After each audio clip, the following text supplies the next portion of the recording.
Assalamualaikum warahmatullahi wabarakatuh.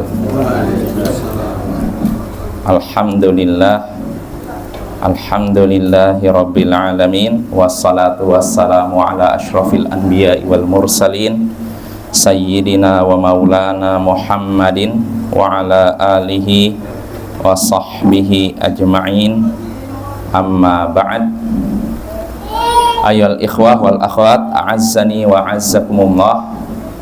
Saudara-saudariku yang semoga dimuliakan oleh Allah, kita bertemu kembali di malam Kamis untuk mengkaji pembahasan akidah menggunakan khudh aqidatak minal kitabi was sunnatis sahihah. Ambillah akidahmu dari Al-Quran dan hadis yang sahih. Itu karya kitab yang disusun oleh Imam atau Syekh Muhammad bin Jamil Zainu rahimahullahu ta'ala, seorang ulama dari kota Mekah. Ya, pada pertemuan sebelumnya kita masuk pembahasan asyirkul asghar. Betul? Ya, syirik kecil. Nah, pertanyaannya waktu pertemuan sebelumnya yang dibahas, pertanyaan pertama, apa itu syirik kecil? Jawaban Syekh, syirik kecil yaitu riya. Maksudnya Syekh ini bukan menyebutkan definisi syirik kecil adalah riya, tapi contoh dari syirik kecil itu riya. Nah, riya termasuk syirik kecil. Dan riya yaitu melakukan suatu amalan dalam rangka dipuji orang lain. Ya, dalam rangka dipuji orang lain. Ini namanya riya. Dan itu termasuk syirik kecil. Dari mana kita menyatakan ini syirik kecil? Berdasarkan sabda Nabi. Karena Nabi sendiri pernah bersabda sebagai disebutkan dalam Sahih dalam Musnad Ahmad. Sini Syekh menyebutkan, sudah kita bahas pada pertemuan sebelumnya. Kata Nabi sallallahu alaihi wasallam, "Inna akhwafa ma akhafu alaikum syirkal asghar." Inna akhwafa ma akhafu alaikum syirkul asghar. Sesungguhnya perkara yang paling aku takutkan terjadi pada kalian, perkara yang paling aku takutkan terjadi pada kalian yaitu syirik kecil. Jadi Nabi sangat khawatir diri kita terjatuh dalam syirik kecil, dan ini yang paling Nabi takutkan terjadi pada kita. Nah, apa itu syirik kecil? Nabi ditanya, beliau menjawab riya. Yang namanya syirik kecil itu riya, beramal karena ingin dipuji orang. Nah, ini perkara yang paling dikhawatirkan terjadi pada umat Islam. Ternyata Nabi tidak khawatir umatnya melakukan zina, tidak khawatir umatnya misalkan mencuri, tidak khawatir umatnya misalkan melakukan maksiat seperti yang kita ketahui, mencuri, mungkin korupsi semacamnya. Enggak. Yang paling Nabi khawatirkan adalah syirik kecil, yaitu riya. Pertanyaannya, kenapa riya yang ditakuti? Kenapa Pak Rizal? Karena tersembunyi, Bapak. Riya itu tersembunyi tapi bahayanya besar. Tersembunyi, kita kadang nggak nyadar, nggak sadar kita beramal, nikmat, ternyata karena ingin dipuji orang. Nah, ini kan samar kan, tapi bahayanya besar karena itu syirik kecil. Jadi walaupun itu syirik kecil, tetap saja dosanya besar karena syirik, ya Bapak ya. Sepakat para ulama, tidak ada dosa yang lebih besar daripada syirik, walaupun syirik kecil. Lebih besar daripada dosa zina, mencuri dan semacamnya, Bapak ya. Maka ini perlu kita waspadai.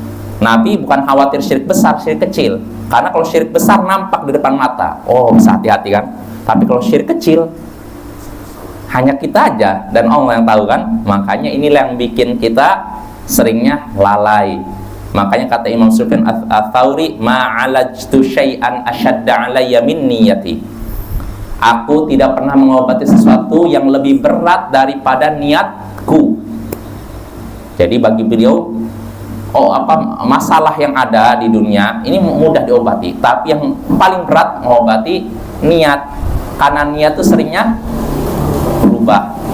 Kita sholat kadang asalnya niatnya ikhlas, tapi di kemudian hari berubah. Bukan di kemudian hari, di awal sholat ikhlas, tapi di pertengahan berubah kadang, atau di akhir sholat berubah.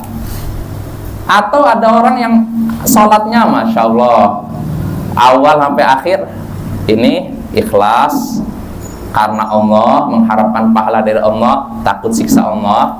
Tapi setelah itu dia bikin status di Facebook, alhamdulillah saya sudah sholat khusyuk sekali rasanya. Sholatnya udah Masya Allah udah terima oleh Allah kan, ikhlas kan. Tapi dia bikin status, alangkah khusyuknya sholat tadi malam. Hilang itu pahalanya. Dia ngumbar amal solehnya. Akhirnya tadinya amalnya itu ikhlas karena Allah, setelah diungkapkan pada orang lain udah niatnya berubah. Ya, hilang Bapak ya. Maka hati-hati ya, jangan sampai kita menceritakan amalan kita ya. Sembunyikanlah amalan kita walaupun kepada orang yang terdekat dengan kita. Kata para ulama, pernah di antara ulama ada yang berkata, ada seorang ulama yang menangis di sisi istrinya selama 20 tahun tapi istrinya nggak tahu. Padahal kan istrinya sampingan, tapi dia nangis. Nangis karena apa? Terlilit utang. Nangis karena apa? Atau usahanya bangkrut? Bukan, nangis karena takut Allah. Dia nangis karena takut Allah, tapi tangisannya tidak diketahui istrinya yang di samping. Artinya apa ini? Disembunyikan. Dia nggak mau menampakkan amal solehnya walaupun kepada orang terdekat. Nah ini demi menjaga apa? Hati supaya ikhlas. Karena kalau udah ketahuan, wah langsung timbul bisikan, oh kamu ini luar biasa, tangisanmu ini tangisan yang menunjukkan kamu orang bertakwa, kamu ini orang soleh. Terus iblis muji-muji, akhirnya udah niatnya berubah. Yang tadinya karena Allah langsung karena, nah itu Bapak ya. Maka waspada dari syirik kecil. Saat berarti kata istri nggak boleh. Apa? Memang kalau dikasih tahu istri nggak boleh. Nggak usah. Cerita sama istri nggak boleh. Jangan. Nanti membuka pintu ria juga. Sama aja, ria itu beramal karena ingin dipuji. Dipuji siapa? Orang. Mau istri kah, mau anak kah, sama aja. Jadi nggak mesti ria tuh karena orang lain, enggak. Istri kan orang lain juga kan, pada kita bukan diri kita kan.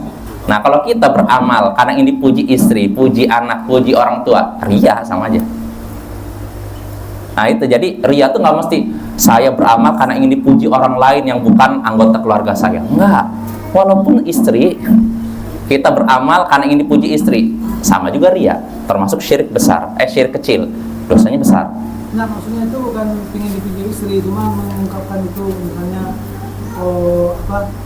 melakukan amalan misalnya, istilahnya istri mengetahui, bukan curhat sama istri.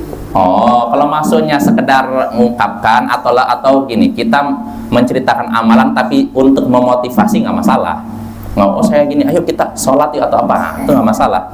Tapi kalau kita merasa dengan menceritakan ada perasaan gimana ya, ada kemungkinan istri bakal muji apa, jangan sembunyikan gitu. Biar Allah aja yang tahu, nggak perlu istri tahu. Nah ini Bapak, ini memang butuh perjuangan Bapak ya. Itu bukan masalah menyembunyikan amalan. Termasuk para ulama menyatakan menyembunyikan musibah. Ada di antara orang saleh terdahulu 20 tahun, oh ya, Abdul Aziz bin Rawad kalau nggak salah. Penghilangannya hilang selama 20 tahun, tapi keluarganya nggak tahu. Menutup musibah ini min syamil nubala, kata para ulama. Menutup musibah ini sifat orang yang mulia. Jadi orang yang mulia tuh nggak sebentar-bentar curhat, saya ini sakit gini ya, ketemu temannya, oh saya tuh masalah sama ini, datang lagi, oh saya terlilit hutang, terus aja semua orang dicurhati. Nggak seperti itu. Status itu Sama aja, status di Facebook kah, status di WA. ada. Iya, jadi kadang kita bisa tahu masalah orang, lihat dari statusnya, oh dia lagi ada masalah nih. Janganlah, kalau kita punya masalah sembunyikan. Ini termasuk akhlak mulia Bapak ya. Yaitu Abdul Aziz bin Rawad, seorang ulama, bayangkan 20 tahun penglihatannya hilang, nggak ada anggota keluarganya yang tahu. Artinya apa? Dia sembunyikan. Ya kalau kita mungkin nggak usah sampai seperti itulah. Artinya kalau udah parah nggak apa-apa cerita ke istri, maksudnya biar bantu kita, menguatkan kita. Tapi maksudnya kalau penyakitnya ringan, nggak usah sebentar-bentar curhat kepada istri, curhat kepada anak. Ini saya sariawan nih. Sariawan cerita sama istri, nanti punya penyakit panu nih saya nih, cerita lagi. Kalau yang kecil-kecil nggak usah lah. Tapi kalau memang penyakitnya berat dan kita butuh istilahnya ada orang yang menguatkan kita, ya nggak masalah. Selama kita niatnya tidak mengeluh. Karena kalau mengeluh nggak boleh Bapak. Jadi seorang muslim harus sabar. Sabar itu menahan hati untuk tidak marah, menahan lisan untuk tidak berkeluh kesah, dan menahan anggota badan untuk tidak melakukan perbuatan yang Allah haramkan. Jadi kalau ada musibah, tahan hati untuk terima. Lisan juga jangan sampai mengucapkan kata-kata yang seakan-akan menolak takdir Allah. Kenapa harus saya yang kena musibah? Jangan seperti itu. Dan anggota badan juga tahan. Jangan sampai ketika dapat musibah merobek pakaian, memukul-mukul pipi. Nah, itu bertentangan dengan sikap sabar. Ya, jadi anjuran untuk menyembunyikan perkara yang dianjurkan untuk disembunyikan bukan cuma amalan, tapi juga musibah. Musibah sembunyikan. Ya, kecuali kalau memang tujuannya untuk pengobatan. Misalnya kita ke dokter sakit berobat, nggak mungkin kita sembunyikan kan? Sakitnya apa Pak? Oh, saya nggak mau Pak nyebutkan. Kan katanya nyembunyikan musibah itu akhlak orang mulia. Saya nggak mau cerita. Ya ini gimana dokternya juga bingung kan? Jadi kalau memang untuk pengobatan silahkan ceritakan ya. Cukup kan ini bukan untuk mengeluh kan? Untuk istilahnya menyelesaikan masalah, nggak masalah Bapak kayak gitu. Sama seperti ini, kita punya masalah keluarga, masalah dengan istri, masalah dengan anak. Lalu kita ingin menyelesaikan masalah ini dengan istilahnya konsultasi sama seseorang. Misalkan saya datang kepada orang yang berilmu, Ustadz nih, saya punya masalah dengan istri ini, gimana solusinya? Nah, kalau tujuannya untuk mengatasi masalah, nggak masalah, tidak mengapa. Tapi kalau semata-mata istilahnya curhat sana sini, jangan Bapak ya.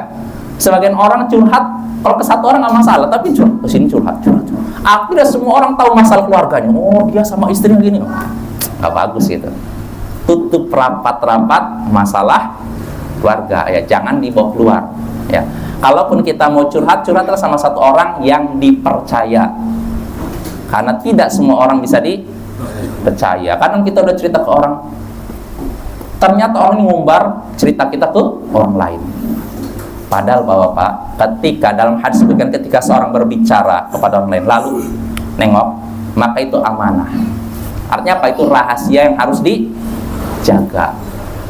Jadi kalau ada orang curhat kepada kita berdua, itu tandanya itu rahasia. Jangan kita ceritakan apa yang dia sampaikan kepada orang lain. Oh, tadi malam si ini datang ke saya, katanya istrinya ngambek terus, lalu anaknya susah diatur, terus kita cerita kepada yang lain. Nah, itu sama saja mengumbar rahasia orang, itu dosa Bapak ya. Itu termasuk perbuatan dosa. Juga menyembunyikan kesabaran. Apa? Menyembunyikan kesabaran. Menyembunyikan kesabaran. Termasuk juga Seperti apa menyembunyikan kesabaran? ya, kadang kita cerita sama orang, saya sabar, apa gak boleh gitu. Saya sabar gitu. Nggak sabar, berapa? Udah bersabar. Terus cerita kepada orang saya nggak sabar. Jangan.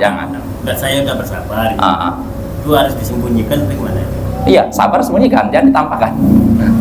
Karena sabar itu intinya kan menahan ini, dan ini. Menahan hati untuk tidak marah, menahan lisan untuk tidak berkeluh kesah, dan menahan anggota badan untuk tidak melakukan perbuatan yang diharamkan oleh Allah. Ini disembunyikan. Ya, artinya cukup kita aja yang tahu. Maka nggak perlu kita, saya tuh sabar menghadapi ini. Saya selama ini sabar, tapi ceritakan terus. Nah, ini namanya nggak sabar ya Bapak ya. Atau kalaupun sabar tapi niatnya bukan untuk Allah, nah itu juga tidak akan dapat pahala, malah dapat dosa ya. Jelas Bapak ya. Jadi kita kembali lagi, kalau kita punya amalan, sembunyikan. Terserah orang mau anggap kita malas atau orang ini enggak malas ibadah, padahal kita ibadah, tapi kan disembunyikan, orang anggap kita malas. Sudah, kita tidak mencari penilaian orang, kita mencari penilaian Allah. Nah itu ya, tujuannya apa menyembunyikan amalan? Supaya tidak terjatuh ke dalam riya. Bahkan kalau udah riya rugi kita, udah beramal capek hilang pahalanya, bahkan dapat dosa. Seandainya amal kita hilang saja pahalanya, ini udah mungkin agak ringan kan, tapi sudah pahalanya hilang malah dapat dosa besar, lebih besar daripada kita zina. Coba ya kan, rugi nggak? Udah kita sholat nih berapa rakaat, udah menghabiskan mungkin waktu, tenaga kita, nggak dapat pahala, malah kita sudah terjatuh dalam dosa lebih parah daripada dosanya pezina. Kan bahaya kan? Maka tutup rapat-rapat, Bapak ya. Kecuali kalau kita merasa dengan menceritakan amalan kita, orang lain akan termotivasi, terdorong untuk melakukan amalan, maka nggak masalah. Tinggal kita ukur aja diri kita, kira-kira ketika saya ceritakan ada yang ini nggak, hati saya ada yang set manis-manis gitu. Nah, kalau misalnya nggak ada perubahan itu, ceritakan, mudah-mudahan orang. Nah, tapi kalau kita cerita baru sebentar ada rasa kayak nikmat gimana, hentikan, nggak usah ceritakan pada orang lain. Jelas Bapak ya. Jadi sebagai ulama begitu.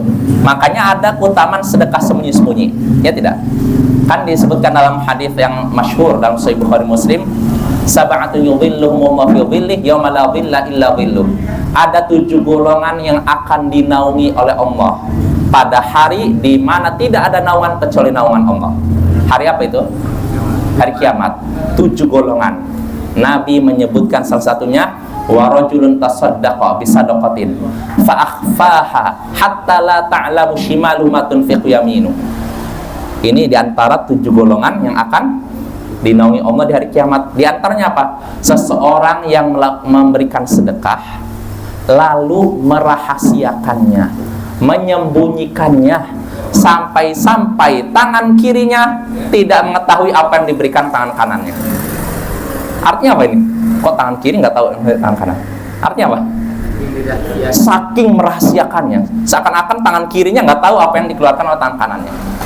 Nah, ini keutamaan orang yang merahasiakan sedekah. Seperti cicit Nabi, kebiasaan dia selalu memberikan sedekah di malam hari. Dia di malam hari keliling Madinah, ngetap-ngetap rumah orang miskin, lalu naruh makanan, entah gandum atau apa, pergi lagi terus keliling. Kebiasaan dia gitu sampai suatu hari, dan ketika itu nggak ada yang tahu. Malam hari kan gelap Bapak ya, dulu kan belum ada lampu begini kan. Lampu kalaupun ada lampu apa istilahnya, iya kayak gitu, itu pun dalam rumah, nggak di luar rumah. Nah, cicit Nabi ini dia keliling kota Madinah, bagi-bagi makanan ke depan pintu rumah orang-orang miskin. Tidak ada yang tahu itu siapa. Jadi orang miskin ketika pagi hari buka, dari mana ini makanan? Siapa yang bagikan? Nggak ada yang tahu. Sampai akhirnya orang baru tahu pelakunya siapa ketika itu cicit Nabi ini meninggal dunia. Dan setelah meninggal dunia, orang-orang nggak ada lagi yang memberikan makanan di malam hari. Ternyata mereka tahu, oh selama ini yang bagikan makanan adalah cicit Nabi itu. Dan ketika orang mandikannya, ternyata nampak hitam di sininya. Apa itu Bapak? Dia ngangkut gini. Karena sering ngangkut dia hitam. Lihatlah, nggak cerita dia ke siapapun, nggak masukkan ke Facebook. Lihat saya bagikan ini. Lihat, demi menjaga itu apa ya? Loh, berarti nggak boleh istilahnya dokumentasikan. Boleh aja kalau memang amanah, nggak apa-apa, harus didokumentasikan kan. Misalnya saya dapat amanah dari seorang ini, bagikan sedekah, ya harus didokumentasikan kan. Tapi kalau memang sedekahin dari diri kita, nggak usah dimasukkan Facebook, masukkan apalagi Instagram. Wah, saya sedekah Jumat Pak. Nggak usah Bapak ya. Nah, itu lihat tuh, cicit Nabi gitu, demi menjaga hatinya dia merahasiakan sedekahnya. Nah, ini boleh. Nah, terus bagaimana? Dan ini bagus ya. Terus bagaimana kalau sedekah terang-terangan? Sebenarnya boleh. Yang penting hati tetap terjaga. Seperti yang terjadi ada pada seorang ulama tabi'in, kalau saya lupa waktu belajar Sahih Bukhari itu. Jadi dia bagikan sedekah di atas tempat tinggi sejenis menara. Nih, siapa yang mau sedekah? Tujuannya apa kira-kira?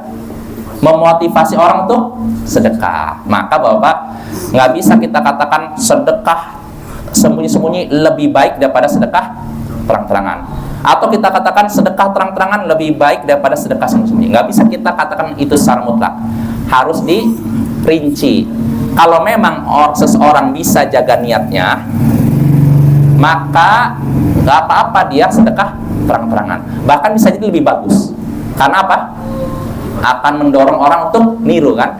Tapi kalau orang merasa niatnya nggak bisa dijaga, maka sebaiknya dia sedekahnya sembunyi-sembunyi, dan itu termasuk perbuatan yang terpuji. Jelas Bapak ya? Jadi marilah kita jaga diri kita dari riya ya, dengan riya dalam segala bentuknya yang kadang tidak nampak tapi berbahaya. Nah itu tentang syirik kecil. Lalu berikutnya kata Syekh rahimahullah, wa minasyirkil asghar qaulur rajul lammallahu wa fulan aw ma sya'allahu wa syi'ta. Termasuk syirik kecil yaitu ucapan seseorang kalau bukan Allah dan fulan, atau ucapan seseorang karena atas kehendak Allah dan kehendakmu. Jadi di sini Syekh menyebutkan termasuk syirik kecil ucapan seorang kalau bukan karena Allah dan fulan, atau ucapan atas kehendak Allah dan kehendakmu. Ini termasuk syirik kecil. Ada dua Bapak ya. Yang pertama, kalau bukan karena Allah dan fulan.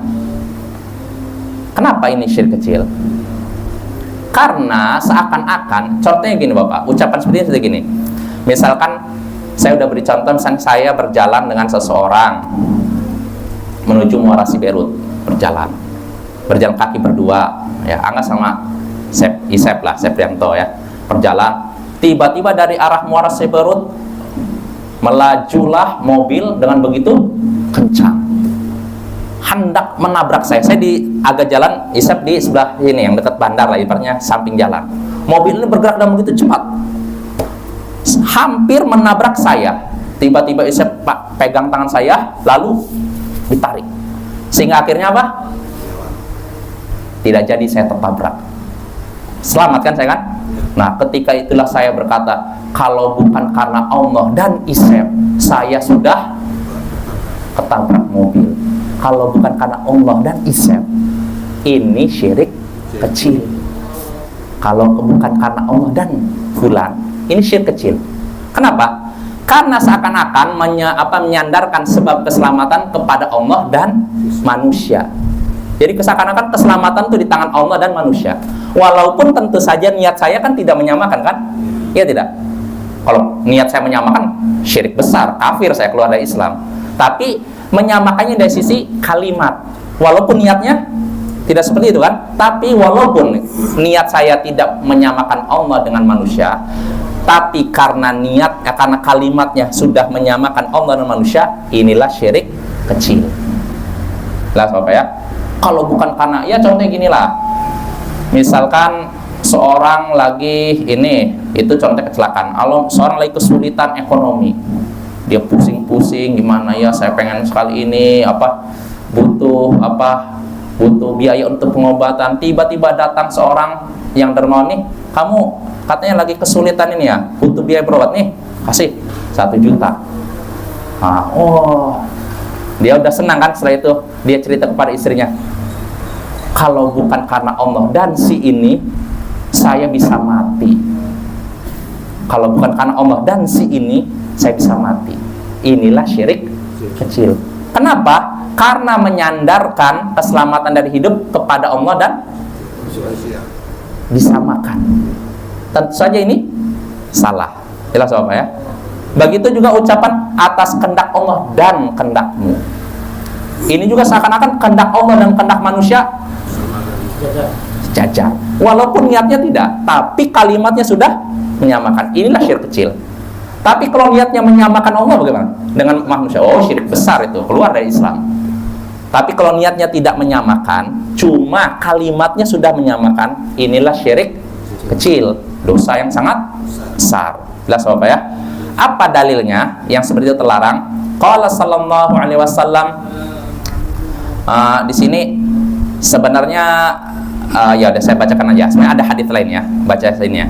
Qala sallallahu alaihi wasallam, Nabi sallallahu alaihi wasallam bersabda, la taqulu ma syaa Allah wa syaa fulan. Jangan kalian katakan atas kehendak Allah dan kehendak fulan. Jangan katakan atas kehendak Allah dan kehendak fulan. Walakin qulu, akan tetapi ucapkanlah masya Allah tsumma syaa fulan. Akan tetapi ucapkanlah atas kehendak Allah kemudian kehendak fulan. Sahihun rawahu Abu Daud. Hadis ini sahih riwayat Abu Daud. Artinya begini Bapak. Yang bagus kalau kita mau misalkan gini, kita seperti kasus saya tadi hampir tabrak mobil, maka yang bagus kalau bukan karena Allah saya tertabrak mobil, ini yang paling sempurna. Jelas Bapak ya, karena saya menyandarkan keselamatan dari Allah kan.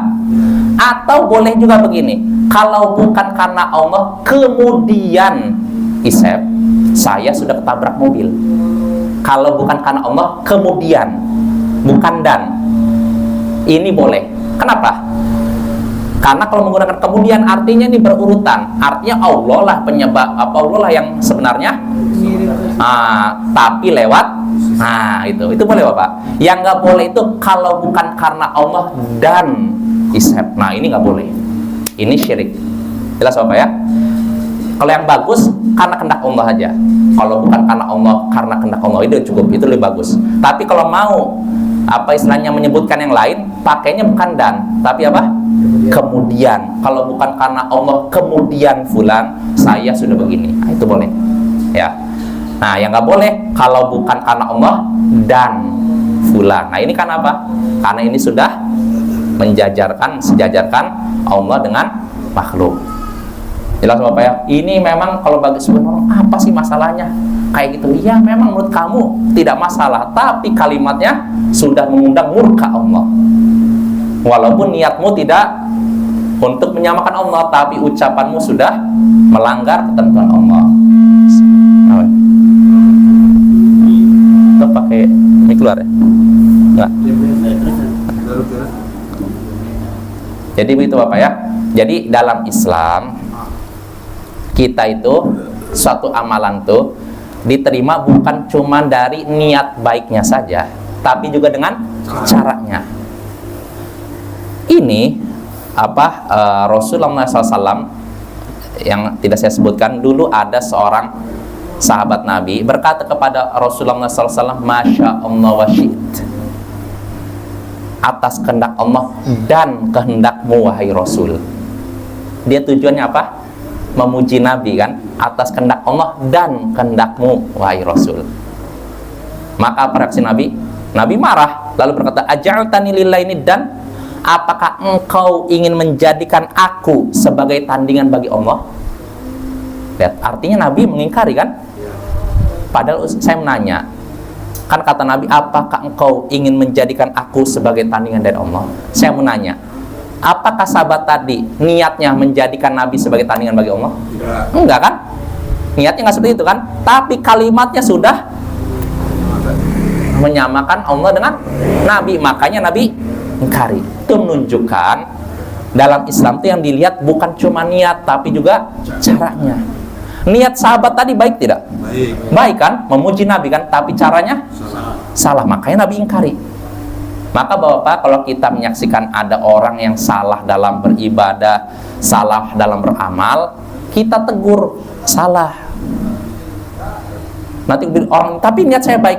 Niat baik tidak cukup, sampai cara kamu juga harus baik.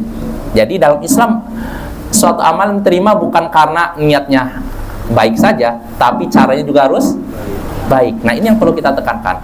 Dan ketika kita menegur orang yang amalannya salah, ibadahnya salah, ini sebenarnya sebagai bentuk rasa sayang kita kepada dia. Karena kalau dia melakukan amal yang salah, dibiarkan, apa jadinya? Diterima tidak amalan dia? Kita tahu amalnya tidak diterima, tapi kita biarkan aja lah, sampai dia benar-benar habis usianya tapi nggak dapat apa-apa. Itu tanda sayang? Tidak. Kalau kita sayang, ingatkan, kamu amalnya salah nih, yang benar begini, yang dicontohkan Nabi seperti ini, yang dituntunkan Nabi seperti ini. Jadi niat kamu udah bagus, saya istilahnya puji, baguslah niat kamu, tapi tinggal perbaiki caranya. Kalau niat kamu baik, ditambah cara yang baik, nah ini baru baik. Tapi kalau niatnya baik, caranya salah, percuma, tidak akan diterima oleh Allah. Ya. Jelas Bapak ya. Nah itu contoh syirik kecil. Jadi Kita kembali lagi, syirik kecil seperti ucapan kalau bukan karena Allah dan fulan, atau atas kehendak Allah dan kehendakmu. Maka kalau kita dapat nikmat, katakan saja ini karena Allah, itu aja. Ini yang paling baik. Tapi kalau kita ingin muji orang itu, bilang saja ini karena Allah, kemudian karena fulan. Nah, itu nggak apa-apa. Dan jangan mengucapkan ini karena Allah dan fulan. Ini nggak boleh. Karena ini namanya apa? Nah, itu jelas Bapak ya. Nah, ini kita memang mungkin masalah ini sekilas remeh, tapi dampaknya besar ya, karena ini syirik kecil. Nah, itu pertanyaan pertama ya. Lalu pertanyaan berikutnya yang disebutkan Syekh, as-su'al tsani, pertanyaan kedua, hal yajuzul halifu bi ghairillah? Bolehkah bersumpah dengan nama selain Allah? Bolehkah bersumpah dengan selain nama Allah? Al-jawab, jawabannya la yajuzul halifu bi ghairillah. Tidak boleh bersumpah dengan selain nama Allah. Qala Allah Ta'ala, jadi nggak boleh bersumpah dengan selain nama Allah. Kita hanya boleh bersumpah dengan nama Allah. Demi Allah, atau demi Rahman, demi Rahim. Rahman Rahim kan nama Allah kan? Boleh. Tapi kalau misalkan demi Rasul, nggak boleh. Demi Nabi, nggak boleh.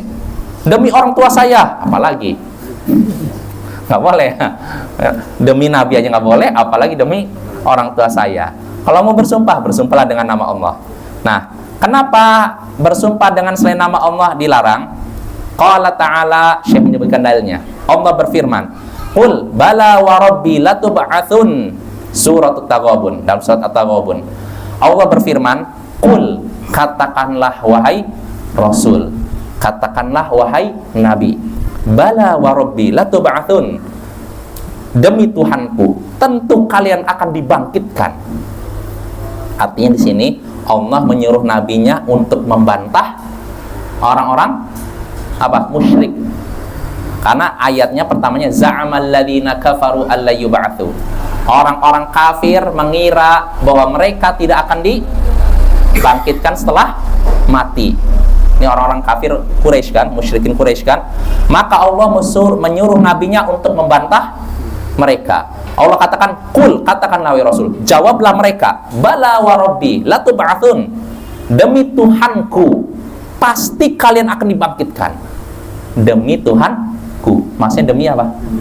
Lihat tuh, Nabi saja disuruh mengucapkan demi Tuhanku, demi Allah, bukan demi bapakku.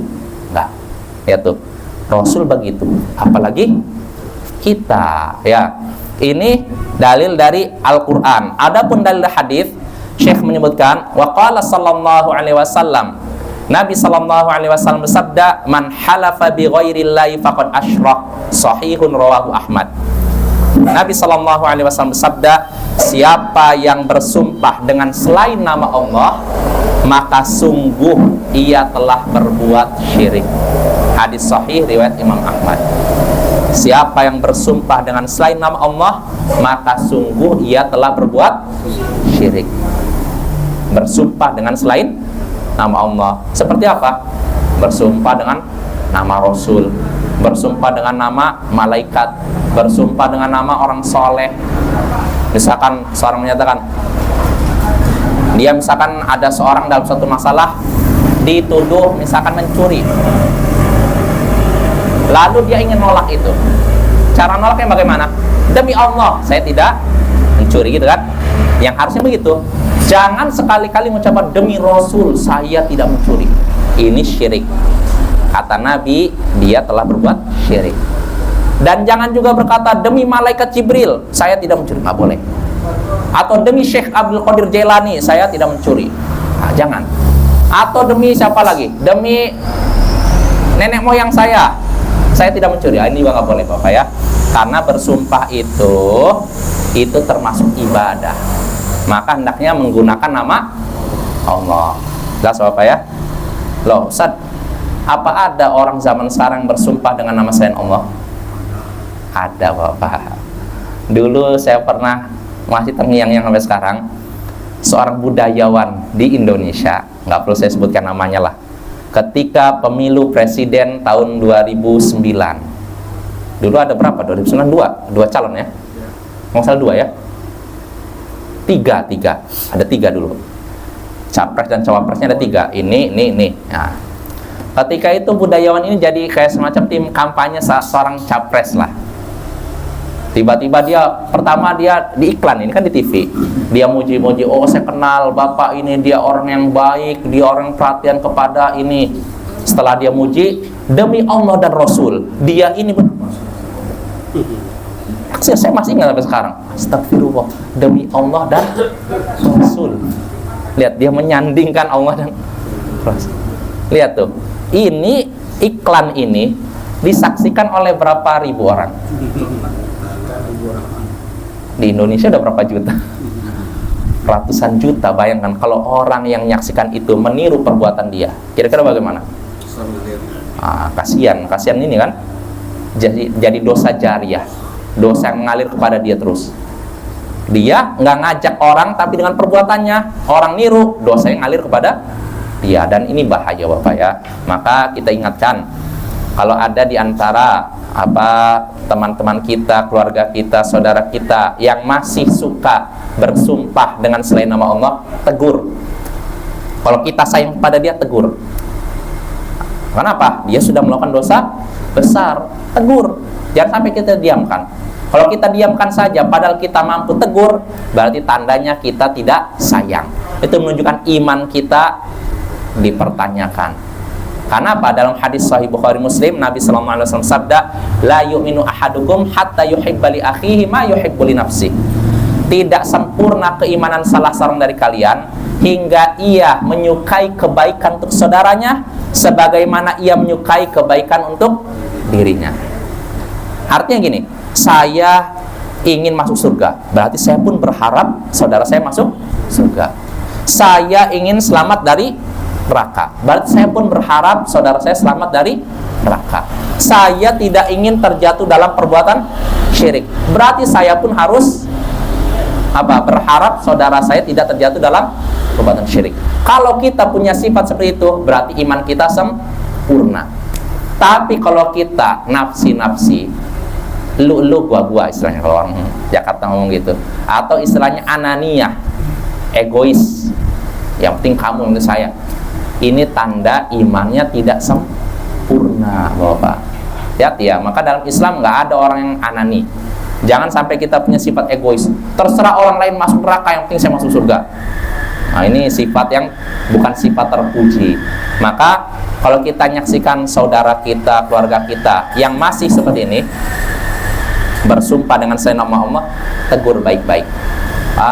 Tadi saya sepertinya dengar Bapak ngomong ini ya. Oh itu termasuk terlarang Pak. Nabi sudah melarang bersumpah dengan selain nama Allah. Kalau Bapak mau bersumpah, ucapkannya demi Allah.